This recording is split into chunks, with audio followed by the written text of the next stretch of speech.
never worn with saddle oxfords, runners, loafers, or moccasins. With these drapes, you're ready for a dance or even a baseball game. Thanks, Angela.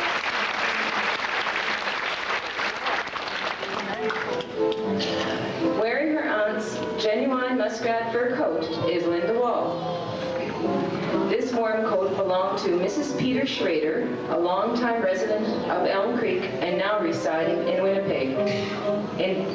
residing in BC.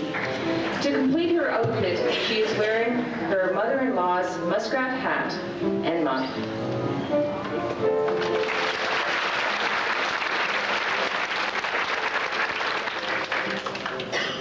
Marion Stangl is modeling her mother's mink shorty coat from the 1950s. Its swing back and satin lining was obviously not for warmth. It has 3/4 length sleeves and is worn with long black gloves. To complete her outfit, Marion wears a burnt orange cloche hat trimmed with mink tails. Thanks, Marion.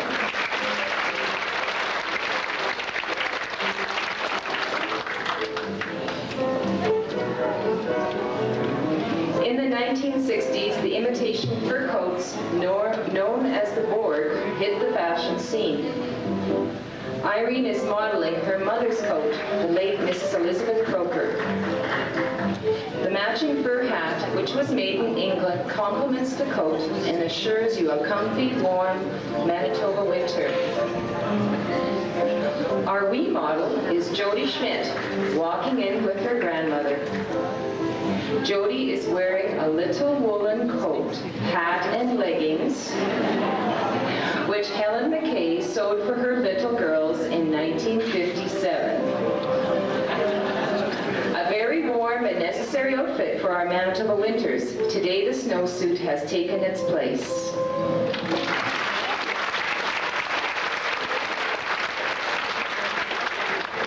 Our young model is Shannon Wall, wearing her mother Debbie's poncho, which she wore when she was Shannon's age.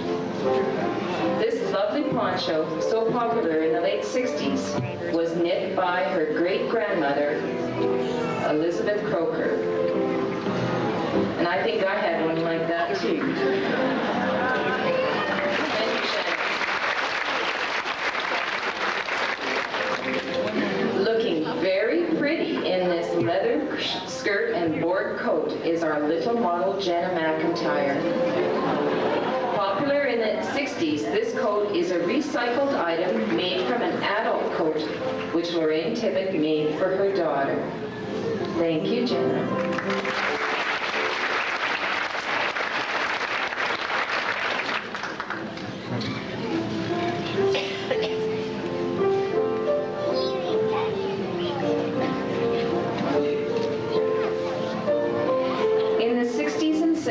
Plaid skirts and kilts were the rage. Here we have Janice McIntyre modeling a 100% wool kilt, and her daughter Jill wearing a wool kilt skirt from England featuring the large pin, which was a must. Made of good wool quality, they kept their pleats and didn't crease. Very smart and dressy. Could be worn for all occasions. And there's the family is now complete.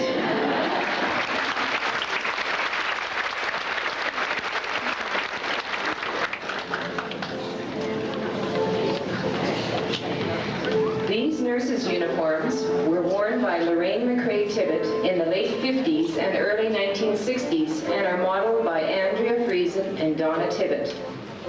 The student uniform is made of heavy royal blue cotton, full length, and an equally heavy white apron worn over top. The uniform had to be worn a required 2 to 3 inches above the ankle. Not until her 3rd year in training was a nurse allowed to wear white Oxfords. She wore brown Oxfords the first 2 years. The grad uniform is made of white cotton with a white apron. Notice the wide belt. All of the uniform dress and apron were stiffly starched. While a student was in training, she was required to wear either a navy blazer or a cape when walking outside. These items are made of heavy wool are very warm. Thank you, girls.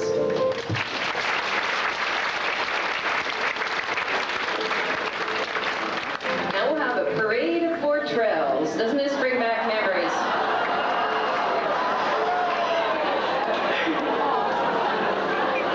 The Wonder Fabric Fortrell invaded the fashion world in the 60s and 70s. Here we have a bevy of models wearing the short and long, both very fashionable at that time. This material was both easy to sew and washable and never frayed. What could be more versatile than to throw your Sunday best in the washing machine, dry in the dryer, and wear again without ironing? Fortrell is made from flax fibers and is still found on the shelves today. Who still buys it? Come on, put up your hand. Thank you. You're lovely.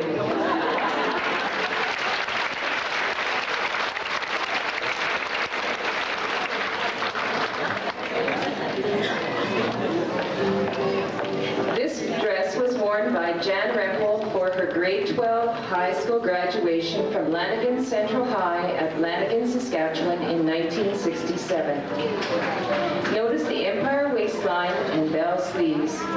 It is made of pure de sole, plain in the skirt, but has a metallic silver thread design in the fabric used for the bodice. A bow of the same material finishes the dress at the back. Who is our model? The grad herself, Jan Rempel.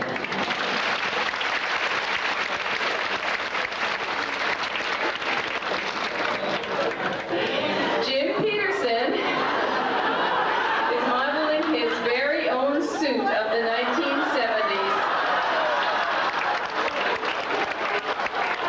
These suits made of polyester Fortrell blend were very popular both for dress up and business.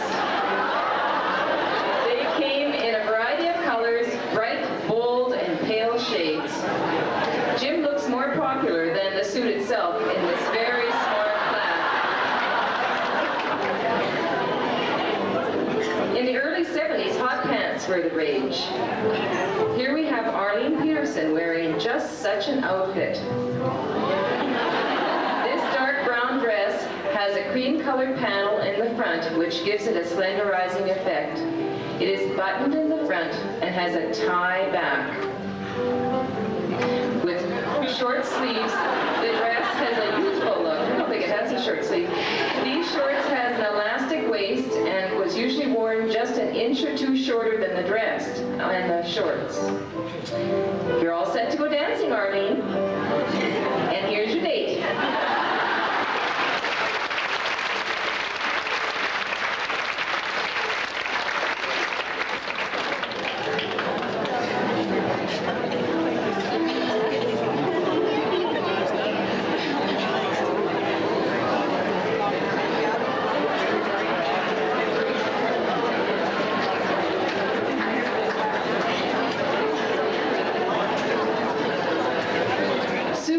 Stunning in these black palazzo pants that she wore to the Christmas party in 1975.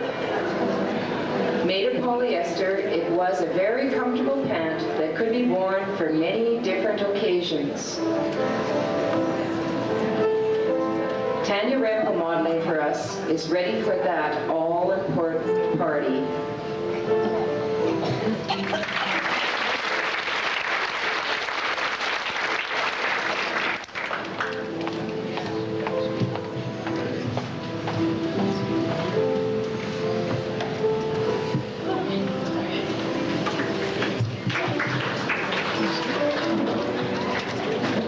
This beautiful black crepe dress was worn by Mabel Morrison in the 1940s.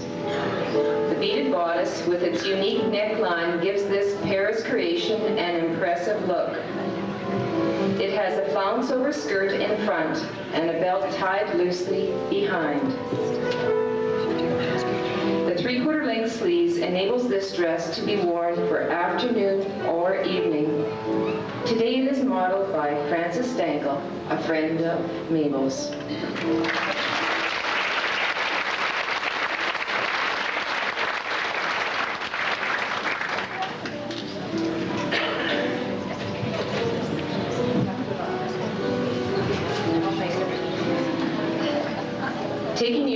Several decades to the 1950s, our two lovely models, Colleen Simonson and Catherine Murison, are wearing these very dressy taffeta dresses. They could be worn long or short. You were always with the in crowd. Notice the sheen on the long gown and the interesting flared skirt. The short dress, too, was uniquely designed with its flare on the lower part of the skirt. You can tell you gals are stepping out tonight.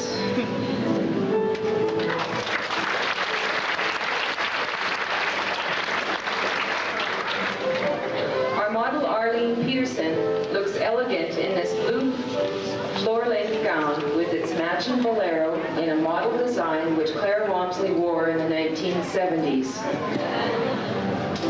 Made of a polyester blend, it stood up to much wear and what could be seen at all evening functions and business conventions in a gown like this.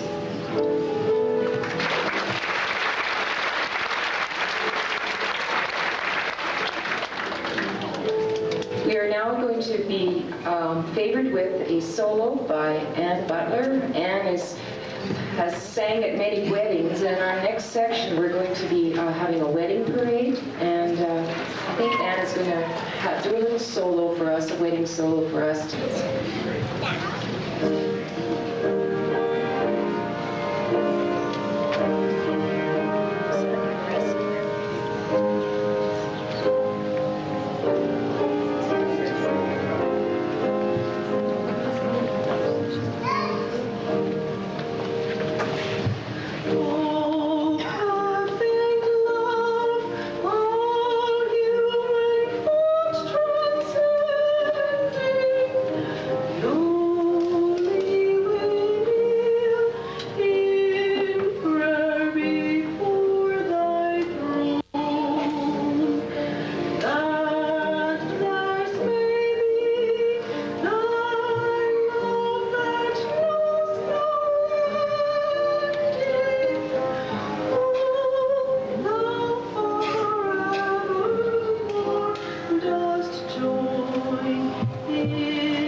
Fashions in our society, I think wedding gowns are probably the most beautiful. We've got quite a selection for you to watch this afternoon, and we hope that you enjoy them.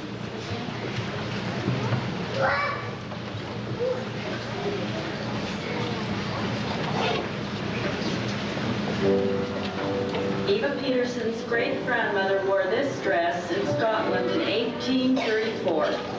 It's modeled today by Eva's granddaughter, Janice Peterson. Hand sewn of fine cotton, the front bodice is gathered to meet shoulder insets at the waistband, and the back bodice lines form a V. The puffed sleeves are tapered at the wrist, the skirt is gathered at the waist, and all seam lines are enhanced by fine piping. This dress is 158 years old. A very precious item for the Peterson family, I'm sure. Thank you, Janice.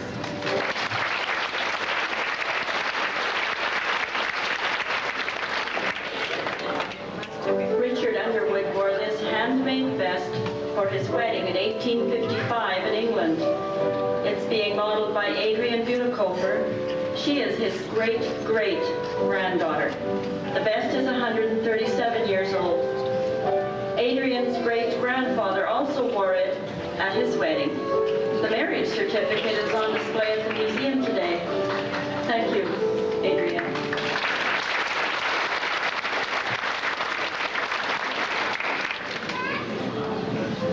Kathy Tkachuk's great-great-grandmother wore this gown in 1888. And it's being modeled by Kathy's daughter, Sarah. Made of heavy cotton lace, it features ruffled sleeves and a bustle in the back. The tiny lace hat completes her outfit. Susan Henderson was the lady's name, and she made this gown herself. And she was the only person ever to wear it. It's no wonder no one else ever wore this garment. Look at the tiny person wearing it today.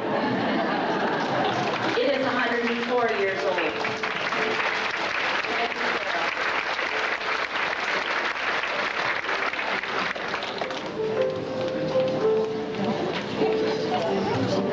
Emily Ratliff wore this dress in 1918. This same dress was worn in 1940 by her daughter, Ruth Audi. And it is modeled today by Angela Martins. Made by her grandmother Belle, the flocked, crinkled cotton gown features lace-trimmed collar and cuffs, tiny pearl buttons down the front, and is accented by a shirred cummerbund. Arnie Auni wore this three-piece striped suit when he married Ruth in 1940. It features front pleats, button fly front, and cuffed pant legs. How they work. Modeling this handsome-looking suit is Jesse Croker.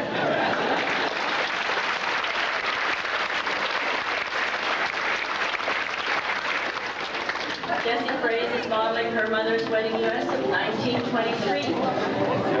The Russian Revolution in 1913 took its toll. Being a wealthy family at that time, a gift of a coat was ordered from Jerusalem. However, as most possessions were taken from the people at that time and material was not available, this coat was then taken apart and fashioned into the wedding dress which we see modeled today. The intricate design of this beautiful dress is eggshell in color, features a low torso with gold trim to accent the sleeves and neckline. The back features a one-button closing. Beautiful, Jessie.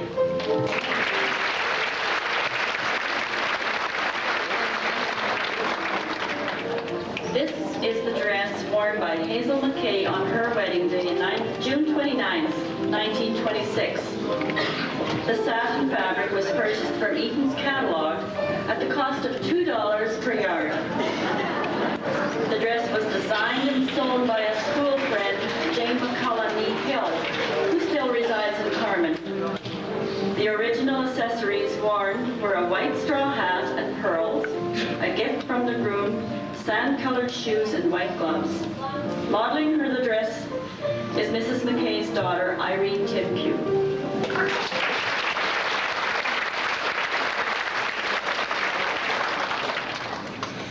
Pearl Watson is wearing her mother's wedding dress of 1929.